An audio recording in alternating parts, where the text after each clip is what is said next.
assunto não era esse. A pergunta é essa. O Tite deu aquela flamengada na escalação. Ele olhou e falou assim, eu vou dar uma flamengada aqui que é mais garantido. Esses caras se conhecem, jogam juntos. Você viu a posição ali? Deu certo. Não é a primeira vez que o Tite faz isso, né? Lembrem que ele já... Deu certo, professor? Eu não sei se deu certo. Por 4 minutos deu, né, professor? Eu já sei.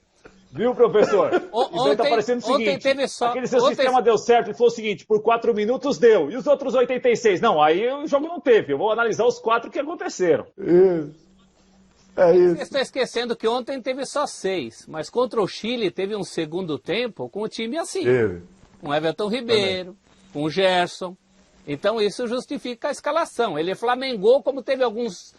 Teve um tempo que ele corintianava, lembra quando ele punha o Paulinho, que ninguém queria o Paulinho? Foi. Aliás, logo que assumiu a seleção no lugar do Dunga, e deu certo também. Não é a primeira vez que o Tite, por falta de tempo ou por contingências, como foi a preparação para essas eliminatórias dessa vez, né? Sem o pessoal da Premier League e tal, não é a primeira vez que ele aposta numa base consolidada, num mínimo entendimento entre alguns jogadores. Me chama a atenção que nesse time aí o Everton Ribeiro estava escalado no lugar que ele devia estar, que é o lugar onde ele joga lá no Flamengo pela direita. E não centralizado como ele jogou contra o Chile, até fez um gol, mas acho que o rendimento dele é muito melhor ali onde ele está escalado no nosso campinho e onde a gente imagina o Tite tenha pedido para ele jogar. Mas aí, 6 minutos de jogo não dá muito para a gente avaliar, né? E como não dá também para avaliar a opção dele na defesa, forçada pela suspensão do Marquinhos, né? São dúvidas que jamais sanaremos, a não ser que esse jogo seja remarcado logo aí, coisa que eu duvido.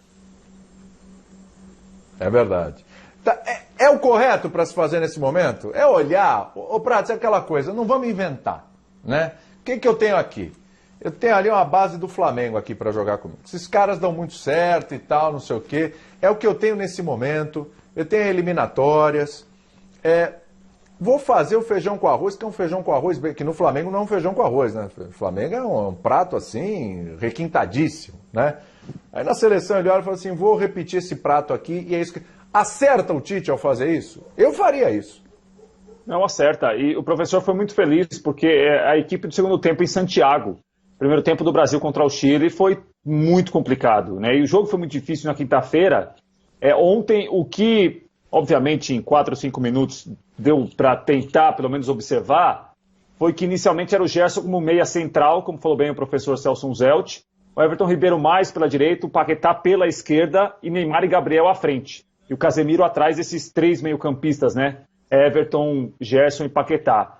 É uma medida acertada, William, e muito do que ele viu da equipe quinta-feira contra o Chile. Né? Ele viu um primeiro tempo que ele não quer, obviamente, que o Brasil repita nos outros jogos que foi contra o Chile, e viu um segundo tempo que a equipe melhorou. Era difícil ficar pior, né, do que foi o primeiro tempo, que o plano dele não deu certo em Santiago. E ele pode ter apostado no fato dos jogadores se conhecerem também, mas a medida me parece acertada, né? Para pouco tempo de treinamento, para jogos em cima um do outro, uma rodada tripla como teríamos agora, como deveremos ter em outubro, acho que o Tite está certo. Ele está tentando repetir aí, ou está tentando colocar alguns jogadores que se conhecem para ter uma base mais sólida para o Brasil garantir rapidamente uma vaga à próxima Copa do Mundo. Sim, sim. Mas isso é uma ideia válida, o Abel? Imagino eu, o Pratos falou aí, né? Tem mais uma trinca de desafios aí, tem mais uma data FIFA. Talvez dá para fazer na próxima data FIFA também, porque eu não sei como é que vai ficar essa questão como é que vai ficar essa questão das restrições, né, Abel? Talvez na próxima data FIFA a gente deva ter essas restrições ainda. E eu acho que é um caminho aí que não tem muito erro. E acho, inclusive, o Abel, que o Tite, até para se defender de críticas, ele fazendo isso, por um acaso, um jogo der errado, ele pode falar, gente, mas olha, tentei fazer ali com o que tem de melhor, com jogadores que se conhecem, nas posições que eles atuam mesmo, sem inventar muito, e é o que eu tenho aqui, né? Eu acho que o Tite não tem que ser criticado. A gente não sabe se daria certo ou não. O Brasil podia jogar muito, como podia jogar mal, podia vencer ou perder ontem. A gente não sabe porque o jogo não aconteceu. Mas, independentemente de resultado, acho que não dá para criticar.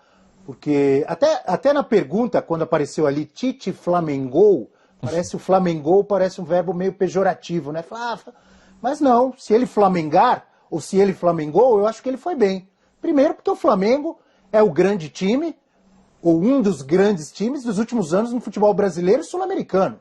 Acho que é o grande time, 2 brasileiros, uma Libertadores, jogando um grande futebol. Quem chega perto ali em termos de títulos é o Palmeiras, que ganhou uma Libertadores e uma Copa do Brasil. E são jogadores que estão em evidência. O Everton Ribeiro não está jogando tão bem no Flamengo, mas é um cara da confiança do Tite. Eu acho que ele vem até se apresentando melhor na seleção do que no próprio Flamengo, mas não quer dizer que ele desaprendeu. Ele pode até estar vivendo uma má fase ali no clube. O Gabigol, todo mundo pedindo há quanto tempo, eu mesmo pedindo para o Gabigol ter mais oportunidades, acho que ele merece e tem que ser testado na seleção brasileira, porque se ele repetir com a camisa da seleção que ele faz no Flamengo, ele vai ter a vaga dele, provavelmente como titular, talvez como titular. E o Gerson, todo mundo pedindo o Gerson há quanto tempo? Então, acho que ele não fez nada demais. Se ele flamengou com razão. E não é a primeira vez, se isso acontecer, se o Flamengo virar base, ou tiver ali muitos jogadores na seleção brasileira, não é a primeira vez que isso acontece. Já aconteceu lá nos anos 60 com Santos e Botafogo. O São Paulo, nos anos 90, já cedeu muitos jogadores à seleção brasileira, inclusive a seleção que foi campeã do mundo em 94. Tinha Raí, tinha Leonardo, tinha o Miller, que acabou não sendo titular, mas estava lá, né? Se eu não estou enganado, estava o Miller também, né? Então, não é nada demais os Flamengo ceder vários jogadores à seleção brasileira e eles serem testados até num momento como esse. Flamengou, tinha que flamengar mesmo. Vai ter jogo contra a seleção peruana na próxima quinta-feira. Coloca de novo aí a escalação de ontem, né? Eu gostei da flamengada. Eu gostei. Sou favorável. Mostra aí, ó. Mostra aí de novo. Mostra aí de novo. Olha lá. O Everton. Só uma dúvida aí, William. Lucas Veríssimo. Vou te passar a bola, garoto. É pra já. Vamos lá. Danilo, Lucas Veríssimo, Éder Militão, Alexandro, Gerson e Casemiro, Everton Ribeiro, Lucas Paquetá, Neymar e Gabigol. Eu gosto dessa seleção. Eu gosto. Qual é a dúvida? Jogo contra o Peru, quinta-feira, hein? Não, a dúvida que eu tenho é a seguinte. O jogo contra a Argentina foi suspenso, correto? Foi um jogo que não existiu. O Marquinhos segue suspenso contra o Peru? Ou esses 4 minutos que começou o jogo, que começaram a partida e depois esses 4 minutos que o jogo foi interrompido, muda alguma coisa para quinta-feira? Suspensão do Marquinhos, que seria ontem, ela fica para pergunta, hein? Tem que cumprir no tempo. 6 minutos, acho que é a pergunta mais fácil, não? Ô, perguntinha danada essa, hein? Professor, sabe a resposta, professor? A Renata Ruel pode até ajudar a gente nisso, mas eu tenho... Será que dá tempo da Renata Ruel? O cara está suspenso para o próximo jogo, independentemente da rodada. Porque veja que essas rodadas nem são as rodadas que deveriam ser. O número das rodadas não está batendo. Tá? Mas é claro, é o tipo de coisa que a gente precisa ver direitinho ali no regulamento. E às vezes, lendo o próprio regulamento, dá dupla interpretação. O regulamento é até omisso, né? Mas eu acho que pesa o seguinte fato: ele tem que cumprir uma partida. 6 minutos não são uma partida. Não são uma partida, tem razão. Então, estamos um pouco no achismo, né? Eu estou mandando mensagem aqui para Renata Ruel, hein? Estou mandando para ela aqui. Vou colocar aqui. Isso aí tem umas controvérsias, viu?